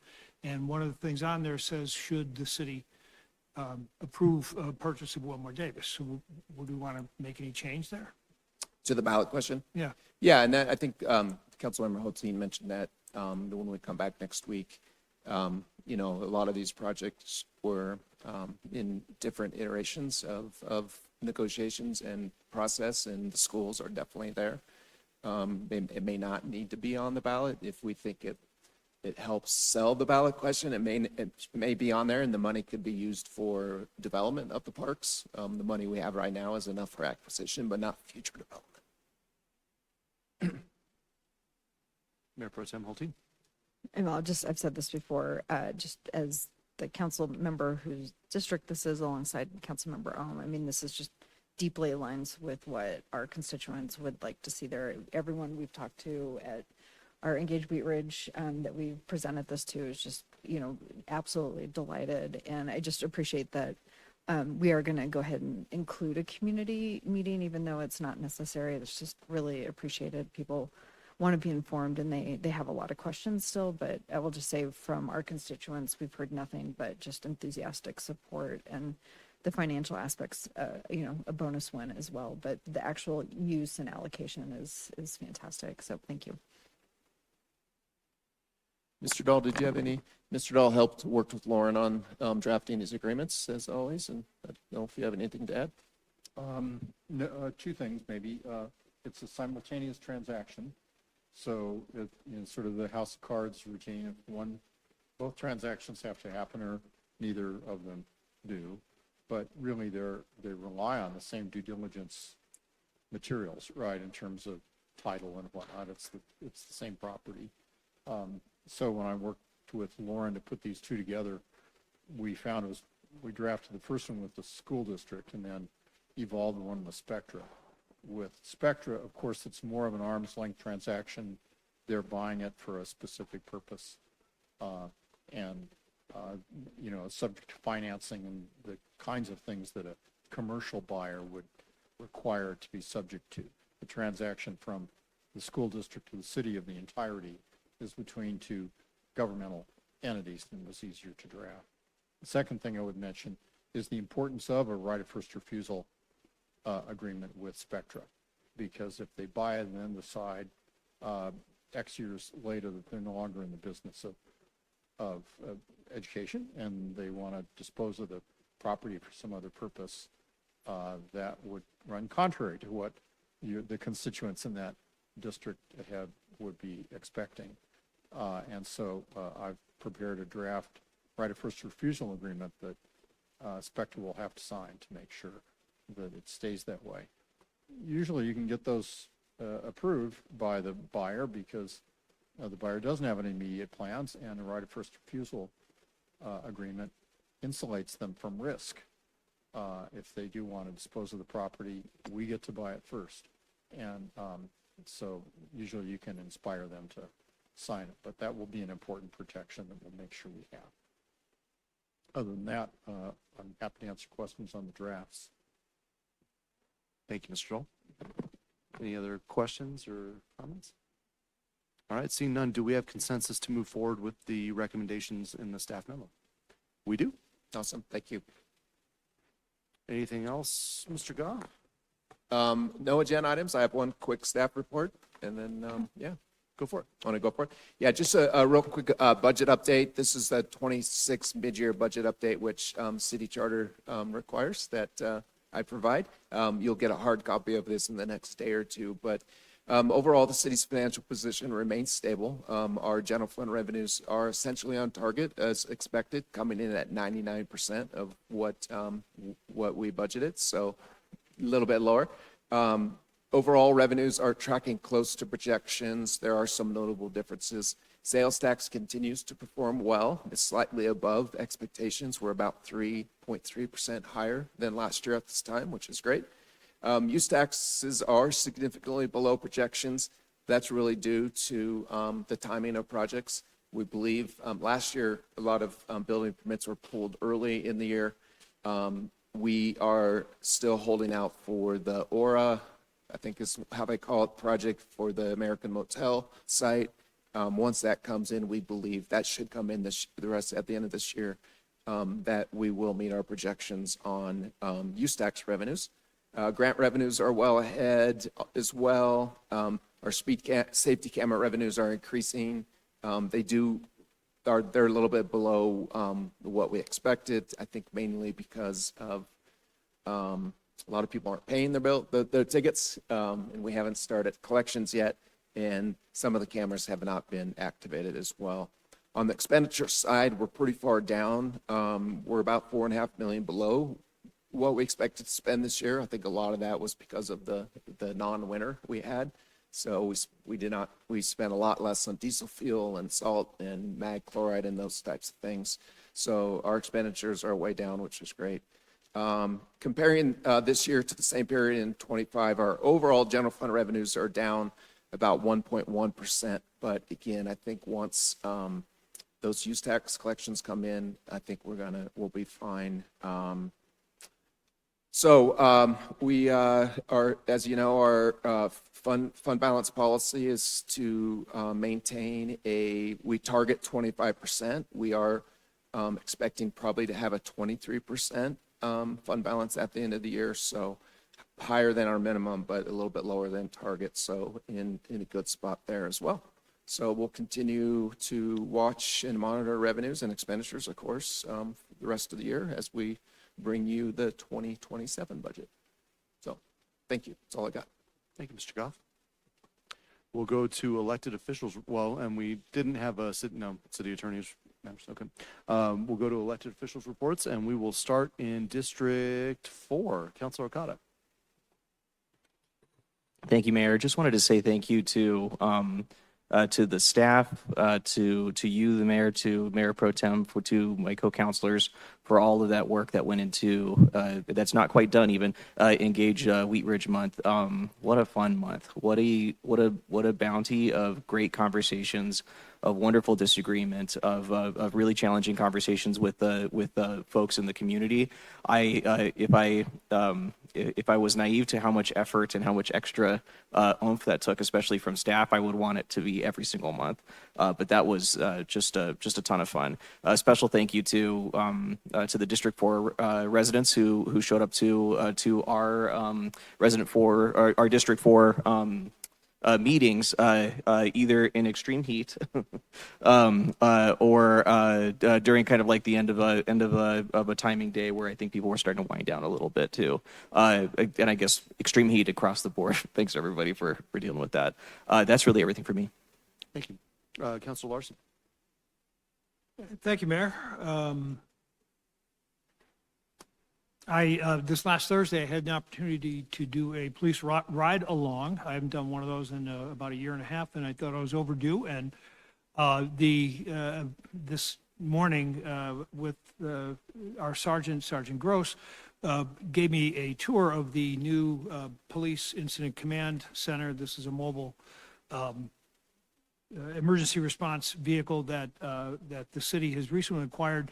It is state-of-the-art. It will be valuable. In fact, I guess it was already an incident last week that this vehicle proved its worth by allowing our police to sort of look at what's happening at a situation without having to be right at the site. Anyway, it's a very valuable asset and a good addition to our Wheat Ridge Police Department's efforts.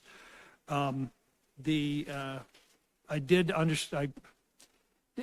discussion about the Wheat Ridge Police Department's intention to consider redrawing the police beats because the level of calls for service has kind of shifted around the city a little bit. Now that the hospital is out where it is and it's not on 38th Avenue and the American Hotel is no longer in business, some of the more active sites that our police department responds to have changed. So that's something they're working on, and hopefully we'll hear how that goes along. on this last Saturday, I had an opportunity to attend the Peach and Honey Fest at the Green on 38th. Very good turnout. And I think that it does bode well for a possible repeat when they come around next year.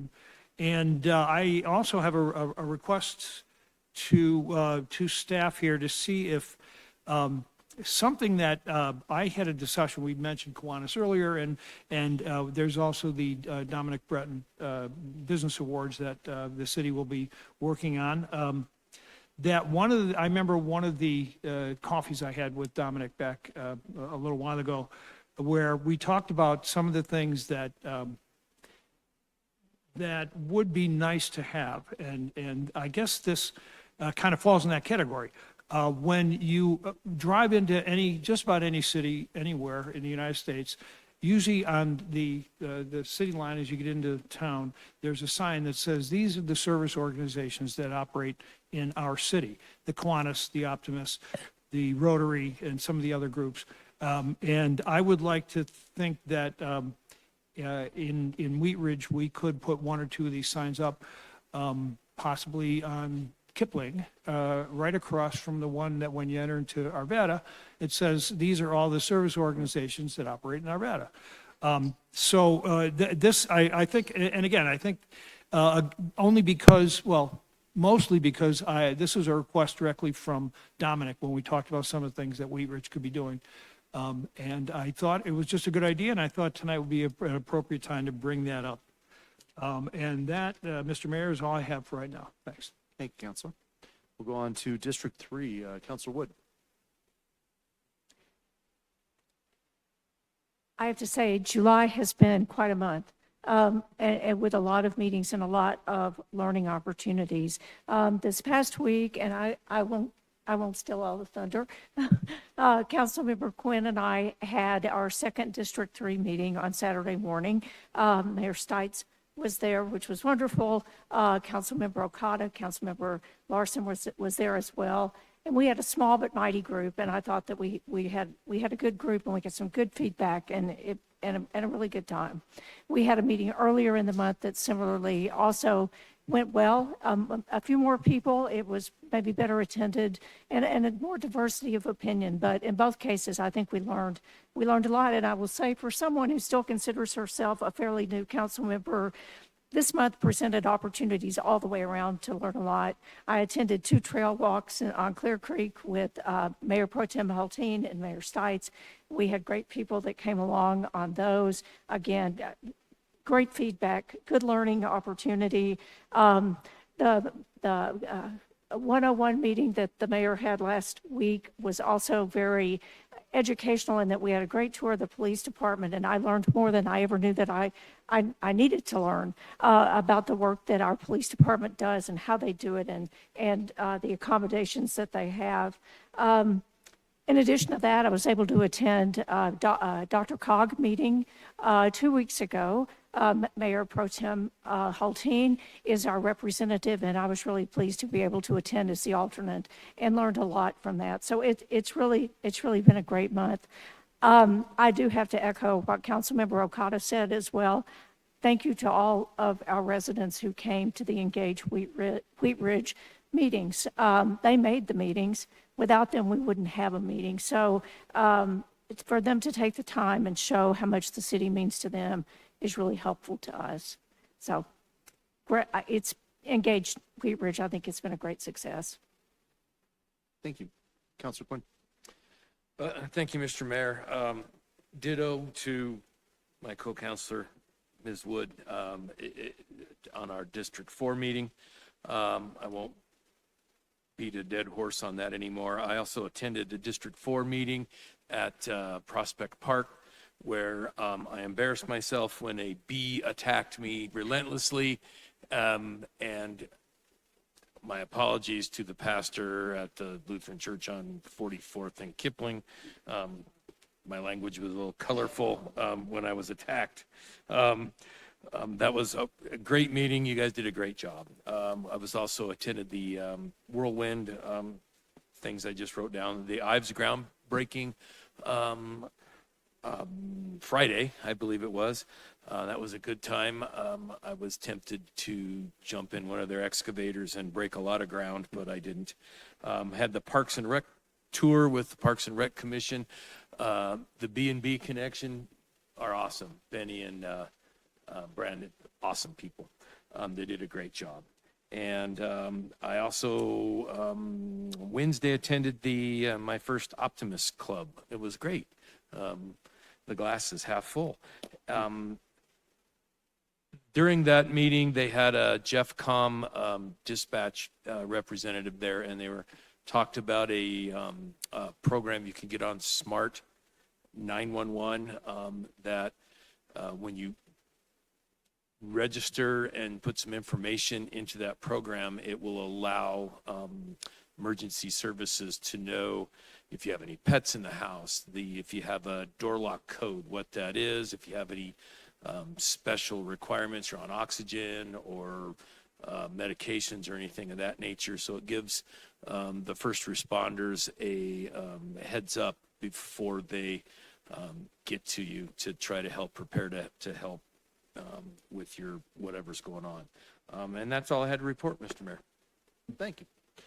Councilor Martell. Thank you, Mayor. I would also like to echo my council member partners, the success of Engage Wheat Ridge. I have evidence that this was in our, Jenny and I, Councilmember Snell and I received a thank you note from 2 of our residents for hosting Engage Wheat Ridge events and thanking us for all of the engagement. And that is, I think, the best evidence right there that it meant a lot to our community.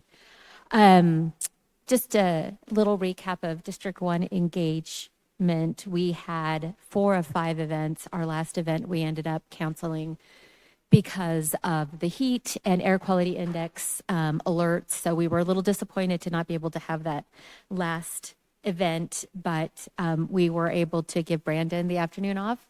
And then also Isaiah with Parks and Rec was there ready to help us. But when we told him we were decided to cancel, he was like, and hightailed it out of there. But he was fully planning on helping us for as long as we needed him. So we just appreciate all the support, like my partners have mentioned.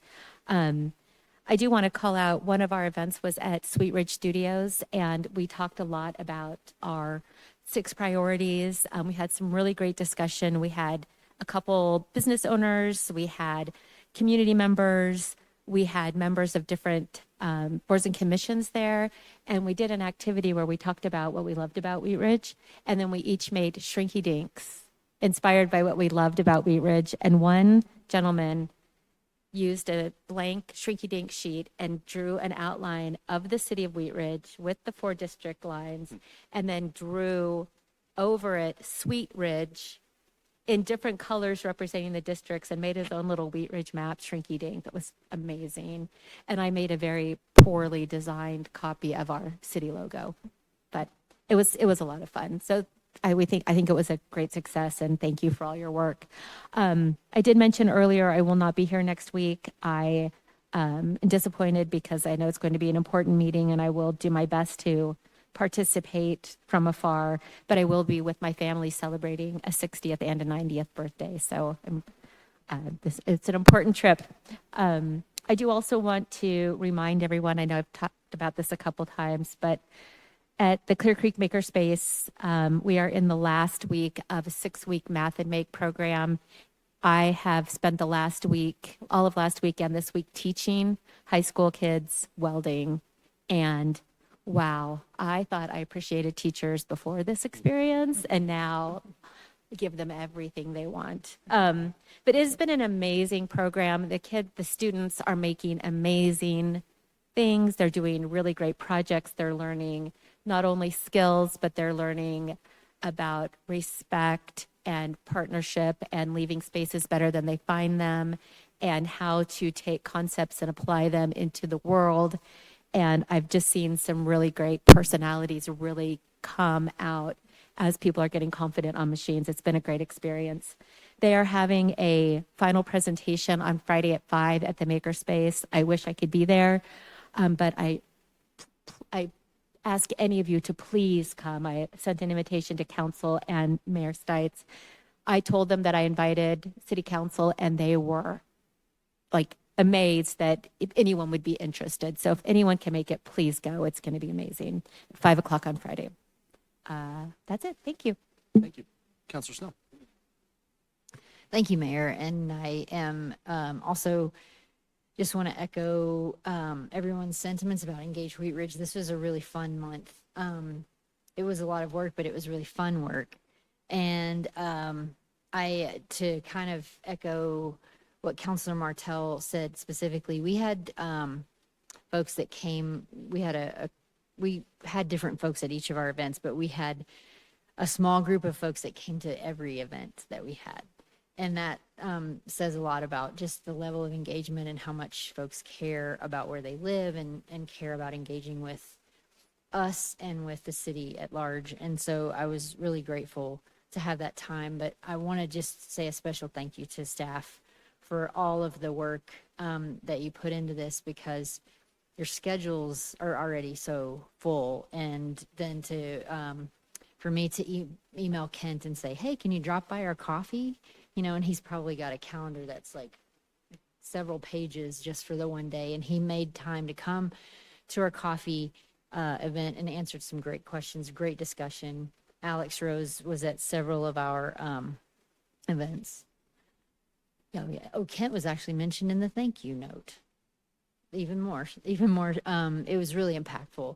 And Alex, for all of his time, and he led a tour for us of the police department for anyone who wanted to join. And it was just really above and beyond. Once again, our staff are just amazing. And so I want to say a thank you to them. And then as we look into August, Councilor Martell and I are getting back to our office hours. And we have decided for the month of August, we're still working out some details because we did get some feedback. We're going to do some more afternoon office hours so that folks who are working during the day can come. Totally makes sense. But for our first office hours in August, they will be at Ann's Pie Cafe. That's August 4th, 9 to 11 a.m. And then we'll have more info on what's coming next. I did also want to just mention that next, also on August 4th, is National Night Out. And I just wanted to mention that's always a great time. Our police department just does an amazing job. And I know that there's always a little bit, I think by now the neighbors know, but when you hear a lot of sirens from this area on that day for that period of time, it's nothing's wrong. It's just the kids getting to be in the police vehicles and use the siren. But a lot of fun. So hope to see y'all there on the 4th. That's all I have. Thank you. Thank you. Hopefully they'll have the new command vehicle there and get to use the RV. Yeah, cool. Council. Thank you, Mayor. The first thing is Jeffco EDC. We had our new president and CEO, Cami Welch. We are really, really lucky to have her on board. She was the former Arvada Chamber of Commerce, and she has some really big visions of trying to pull everybody together from all the different communities, different Chamber of Commerces, looking at the high level picture all the way down to helping the small businesses, and really thinking what our, we have some really big strengths, the bioscience, the aerospace, and so I'm really looking forward to the vision and moving Jefferson County along. I think it's really gonna raise everybody up, and we're all really excited. I'm just not as excited right now because I'm a little tired. It's been long, but I think the world of Cami, so that'll be exciting. And then the Ives groundbreaking phase 2. We have such a great group of leaders, council members, mayor, the county commissioners, so supportive of having that out there, and you could really see it, how much everybody really cares about having that project and what it's going to be, and the seeing the vision of what the architecture and the siting, the placement. This is going to be a really nice project, really great proximity to the services that we offers with the biking, the busing, places to work, you know, and we're really lucky to have that. So that was Friday, and then Saturday we had. I won't talk too much about it, but on Hopper Hollow, I just want to point out that the PD showed up. We had several police officers show up. Alex was there and had some good conversations. The other thing that kind of stuck out was I think it was Officer DeBrine. He had noticed that there was a unhoused person laying down on the bench, and it was really hot out, and he made went out his way to go take some water to that individual and make sure that they got in the shade, and I thought, like, this says a lot about our PD, that they're really caring. But we had I thought we had a good turnout, and then after that I went to the Peaches and Honey Festival, got some honey and some peaches, and look forward to a second year. So thank you. Thank you. And Mayor Pro Tem Holden. All right, a couple of things. So I'll start with the uninteresting stuff. So I want to thank folks. I know we're all trying to get into the practice of giving updates from our boards and commissions that we serve on. I appreciate folks bringing those forward. As Council Member Wood mentioned, we did have a DRCOG board meeting a couple weeks ago, and the two big things to share. One is there's a building policy collaborative roadmap that is coming out of DRCOG. There'll be sort of more contextual opportunity to take a look at it and what it means this fall when we actually have a study session around building efficiency. But it is a voluntary sort of policy think tank opt-in for how we can, as a region, improve our building efficiency. Building emissions are one of the #1 contributors to greenhouse gas emissions. So we have received grant funding to, evaluate our own policies. So that will be coming back this fall in a more Wheat Ridge specific context. And then DRCOG for the last, I think, year and a half has been working on a regional housing strategy, which has identified the need for 500,000 homes needed by 2050 in the DRCOG region. And those are across all price points. So what they are recommending is a regional partnership. So there's two, I think they're calling it regional housing something, too many acronyms in here.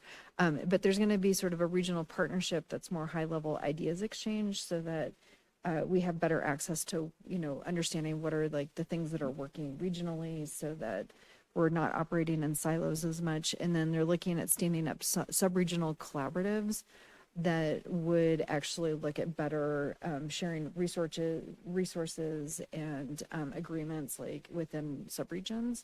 So that's getting developed, and that proposed plan will come back later this year. So I will bring that back when that comes. Then just a couple of administrative things before I talk about Engage Wheat Ridge. But just a reminder, colleagues, we need to pick a council partner award for the upcoming business awards. So I will send an email, but what I need you guys to do is send me any suggested names that you have in the next couple of days. I'll look and see if there's some overlap, and then I will get back out with a suggested person or organization. And just a reminder that this is a person or an organization that really has been a significant partner in helping us achieve our goals and priorities, whether it's economic development, housing, community engagement. So really just be thinking about those partners. Again, it can be a person. I've won it when I was just a person. I'm still a person. That hasn't changed. So anyway, so just be thinking about that, and please send me any names or organizations you have, and I will work with that and then get back to you with what seems like the best outcome of that. And then the pool party is on Thursday. And we don't have a ton of RSVPs for that. So first of all, I need us to RSVP. If you're planning on being at the pool party, please RSVP so we've got a head count. But if you've got your list of folks from Engage Wheat Ridge, send them a nudge, let them know, we're going to have a Roll and Smoke barbecue, and can never remember the name of the Dobbs is that what it's DOPS. called? DOPS, yep, is going to be there. It's going to be fun for adults and kids of all ages. So please feel free to ping your people again. And if you've got any constituents who are really engaged that didn't make it, feel free to invite any of your community leaders to join us. It's going to be a lot of fun. And then my last thing, so yeah, Engage Wheat Ridge has been a very busy month. I've been doing our District 2 pop-ups, and then the mayor and I have been walking on Thursday morning on the Clear Creek, and despite the heat, it's been a hot month. The conversations have just been so helpful and so appreciated by our constituents. I mean, people are just so grateful that we're meeting them in the parks, and we're meeting them where they are, and we're being accessible. And so I think just the availability and accessibility of all of us has really meant a lot to our constituents. I know I would not feel as much confidence navigating this ballot question without the conversations I've had in the last month. I have a much deeper understanding. And Scott and I, Councilmember Ohm and I, elected to do ours in parks. And so we really had an opportunity to sort of ambush people who weren't expecting to attend a meeting. But we really were able to get perspectives of people who aren't typically engaged or paying attention. And I found that really, really helpful because they wanted to have the conversation. So anyway, none of that could have happened without staff who knocked it out of the park, just really supporting this idea that came together, I think, pretty quickly. And it was, I don't think I realized what a big idea it was until we were about halfway through the month. So just staff did an incredible job of making that happen and making us look good as we were, setting up tables in 90-degree heat. But and I really want to call out the PD because they attended our events, they rode bikes with us, and they were, kind and generous to our community members who had a lot of important questions for them. So I want to thank all of you guys. It's just been really fun to try and keep up with you this month. And we still have one more walk with us on Thursday morning for anyone who wants to join us, 7:30 at the Youngfield Trailhead. We'll be there. And we don't walk slow, but we don't walk fast. We walk at the right speed. We walk at the just right speed. So that's right. what I got. Thanks, everyone. Thank you. Yes, it's been an amazing month, and I do want to thank staff, and I want to thank all the counselors. Mayor Pro Tem Holteen and I kind of threw this idea at everybody, and everybody, not sure how everybody would respond, and everybody actually bought into it and ran with it. And I know that that's our first annual one, and it's going to be, I hope, something that we continue and make a tradition because I think it's been very successful. And I think given us a lot of context when we look at numbers from polling and stuff like that, that there are actual people in the community that actually do feel that way, and there is context to that polling. So I want to thank everybody, including the counselors and the community members who participated in City Council 101 last week. Alex Rose gave us a fantastic behind-the-scenes tour of the police station, such as it is. If you're a female officer, I don't even know how, or like, you got to do shifts and shift your shifts so that you can actually get dressed. And I think even after going behind the scenes, there were so many departments we didn't get to see because they are not in this building, including most of Mr. Goff's staff is not in this building. So so many things to not see here is pretty impressive. So thank you to everybody who's come and walk with us on Thursday mornings, and to the District 3 meetings that I've attended. Conversations have been lively, and there's been some good debates and some very good questions. And I know for some we've been able to get the answers that they needed, and others we're still working on it, and we'll keep working. And to everybody from that District 3 meeting that was concerned about Color Strand the other day, I think moving forward, Wilmore Davis, the way that this process is unfolded, should give them a lot of hope for Color Strand as well. So thank you to everybody who was involved in that. The Ives groundbreaking was fantastic the other day. It was great to see the county commissioners really come in and support what we're doing here in Wheat Ridge. I know they're a part of that, but we're doing it here in Wheat Ridge, and while the county is a part of that, we're living it, and it's really cool to see what Foothills Regional Housing is doing and all the huge impacts they're making on our community in that corner specifically, because especially after the Wadsworth acquisition, that could have been a very ugly corner, and the retail and stuff that could have gone there just was not going to be a thing. So this has been a really huge win for the city. We do have the pool party on Thursday. We do have the final walk with the mayor and Mayor Pro Tem on Thursday morning at 7:30. So hopefully we'll see everybody there for that. August 3rd is our next study session. We will be here. And it sounds like that study session just got a little bit busier, and we got a couple more things added to it. So make sure you guys get a good rest for that one as well, I think. And then National Night Out is coming up on August 4th. And so if you're interested in interacting with our police officers, I believe I heard a rumor that there might be some behind the scenes tours of the police station going on that night as well. So if you have the opportunity, come and see it. And as always, if you can find it and buy it in Wheat Ridge. We will see you next week. Thank you very much.